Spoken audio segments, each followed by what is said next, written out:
We have the coolest air mass of the season on the way so far across the central and eastern two-thirds of the U.S. Plus, we'll be watching two areas of disturbed weather across the Gulf of Mexico that will likely impact the Gulf Coast regions over the coming days. So let's start off with the satellite picture this morning. We can see that area of disturbed weather that's highlighted with an area of low pressure across the Gulf of Mexico. We're seeing some morning convection, and we'll be seeing a lot more convection as we kind of bubble up that atmosphere in the heat of the day. But we are mainly concerned across this region. This is the area that I mainly highlighted, where we're going to be seeing numerous showers and thunderstorms over the coming days, especially the closer to the Gulf Coast you live. And here is the cool front that's going to be coming southbound. It's right now, it's highlighted across Minnesota and portions of Wisconsin. That is going to be diving southeast in the coming days, really dropping those temperatures and bringing some really nice, especially in the morning temperatures. Those temperatures are going to be dropping. But there is the low pressure that's highlighted across the Gulf of Mexico.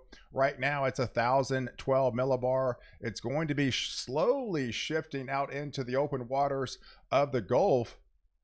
And we're going to be concerned about some very heavy rain that's going to be producing, if not flash flooding rains, with flood watches highlighted across the coast. Here's another area of disturbed weather that's highlighted for the National Hurricane Center. Has a low probability of this trying to develop. And of course, there is your initial cool front that's going to be diving southbound. And there's the ridge of high pressure that's been really baking for those areas across the west. We've got more excessive heat taking place today.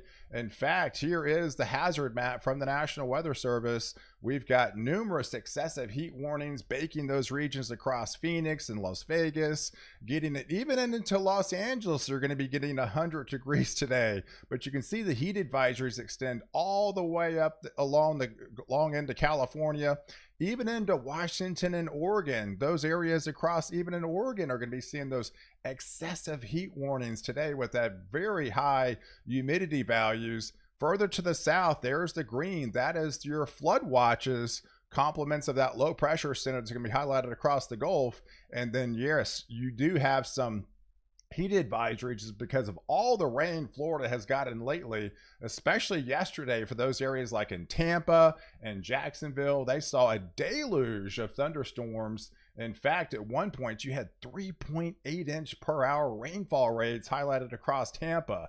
But there is the significant change that's going to be taking place. You've got those well above average temperature anomalies highlighted across those areas, the excessive heat warnings and the heat advisories across those regions. You can see the leading edge of that initial cool front that's been highlighted across the south, and that stalled frontal boundary will have a brief little warm up, but then that secondary push is already building across southern Canada, those areas into Wisconsin, as getting into Minnesota this morning. But over the next 2 days, all eyes are going to be further south as well, with that area of low pressure center that I talked about. And National Hurricane Center doesn't actually even have this highlighted. I'm kind of flustered by that, because I do feel this at least needs to be kind of highlighted, because some models are kind of trying to spin up this to be some sort of maybe even tropical system, as it's right along the coastal regions. I mean, it's September, so you kind of watch everything, but nonetheless, whether it forms or not, it really doesn't matter. It's just the intense rainfall that it's going to be producing, especially along the coast, and especially when you're picking up rainfall rates anywhere from 2 to possibly upwards to 3 inches per hour. That can add up pretty quickly. So that's one of the reasons why the Weather Prediction Center has these areas highlighted across Victoria, down here into Galveston, all the way into New Orleans with very heavy rain. So this swath of red here, we could be picking up, yes, anywhere from 6, 8, maybe even some isolated areas of 12 inches of rain. Is likely not out of the question. Those places like New Orleans and Oklahoma, those areas could be inundated with that low pressure center just right off the coast, and you've got some of the highest sea surface temperatures out there into the Gulf of Mexico, but even into Florida today, even with Tampa getting all that heavier rain yesterday down into Jacksonville, you're going to get more of it today, probably not as much, but still adding to those flood concerns, adding to those heat indices, especially with all the water saturated soils in that atmosphere. All it takes is heating up that atmosphere to bubble up that atmosphere in the heat of the afternoon and producing those very intense rainfall rates. And as the low pressure center continues to shift a little bit closer to Louisiana, that likely takes Texas out of play on Friday with the heavier rainfall rates and shifting it more into Louisiana, down here towards southern portions of Mississippi, getting into Alabama, especially those areas into the Florida Panhandle by then, getting into southeast Georgia. So if we sum it up, as we take a look at the water vapor imagery heading into tomorrow, you can see these deeper, darker reds, right? That is indicative of that area of low pressure trying to get its act together and maybe trying to get a low level center, trying to form right off of the south coast of Louisiana. So we'll be watching this area, but definitely a lot of convection across these areas, especially the further along the coast you live. But you can see the convection that's going to be along that, getting in this cool front. Very light convection the further south you go. The further north you go, a little bit more instability to work with. Those areas are going to be highlighted, for a little bit higher wind gusts with those, maybe some downburst winds, and definitely some heavier rainfall rates as you swing through areas of Ohio, back into Pennsylvania, and areas into New York. But if you break it down over the next 48 hours, this is what I'm really concerned about, these high resolution guidances. Now this is offshore. That's a print of 27 inches, folks. That goes to show you the amount of water content available with this little low pressure center. So all that has to do is to move just 50 miles further north, and you could be inundated with intense extreme flash flooding. So even right now, we do have that moderate risk for excessive flooding, especially along the coastal regions into Louisiana. But if you live anywhere into the Galveston region,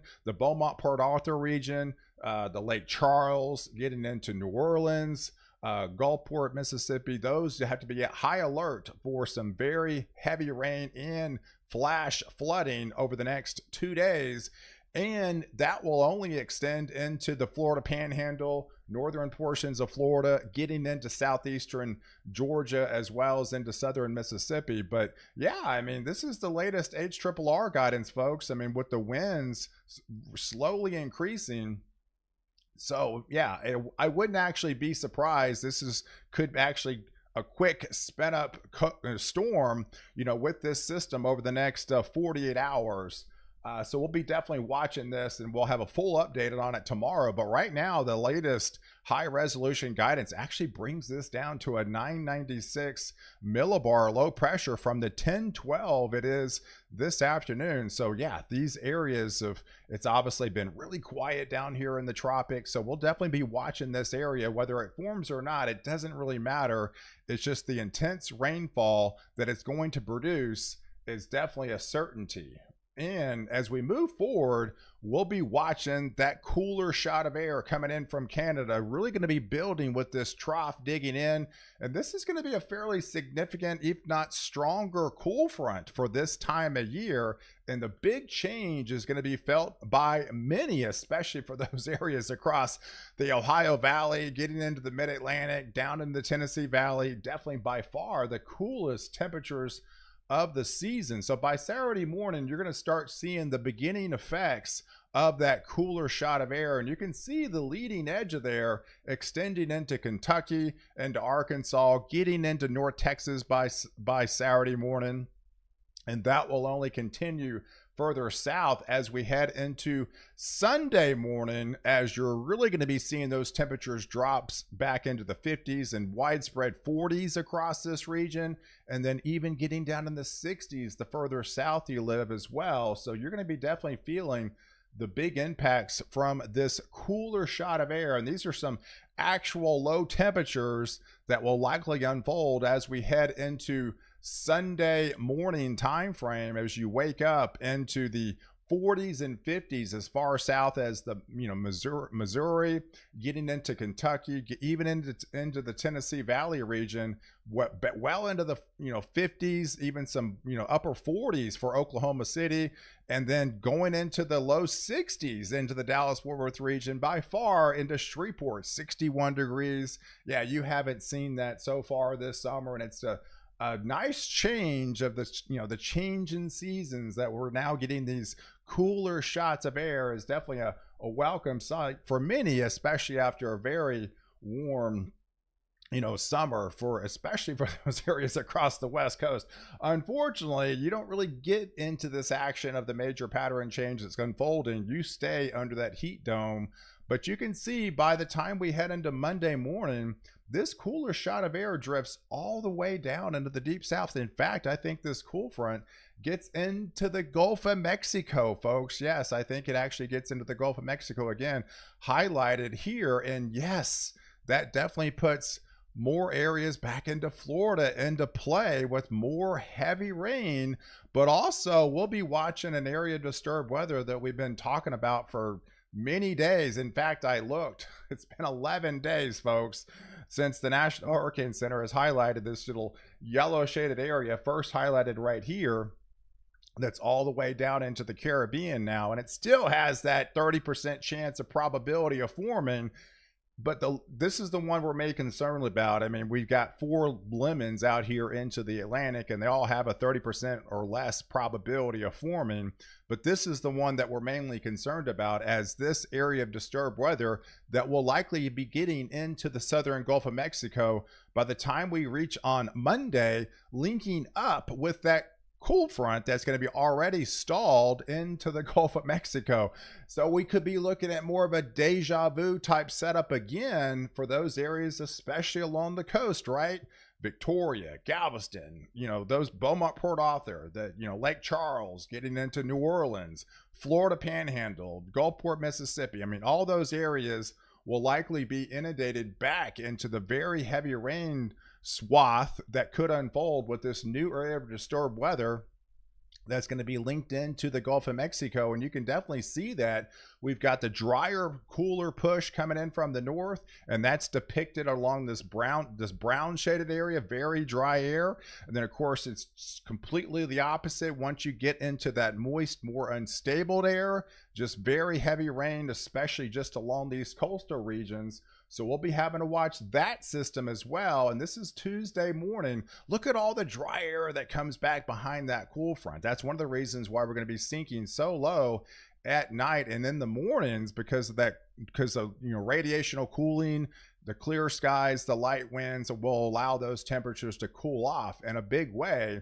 And we're going to be having a look again for these areas that's going to be getting heavier rain again. So if you break it down over the next 7 days, it kind of looks like this. So yes, you got some very isolated rains with these with the cooler shot of air. The heavier rains are going to be mainly concentrated across Wisconsin, getting into Michigan, a little bit higher amounts as you head into Pennsylvania, New York, but of course further south with the 2 areas of disturbed weather combined. Yes, we're talking those areas from Brownsville to Victoria to Galveston to Lake Charles, getting to New Orleans. All these areas along the coast definitely have to be concerned about major flash flooding that could unfold, not just with that first system over the next 48 hours, but with even that second system that comes in Monday and Tuesday of next week. So these areas are going to be extremely saturated by the time we hit Wednesday of next week. So guys, I appreciate you guys watching. Do like this video, definitely hit the subscribe button, and catch me next update. Wire protect you before and after the storm.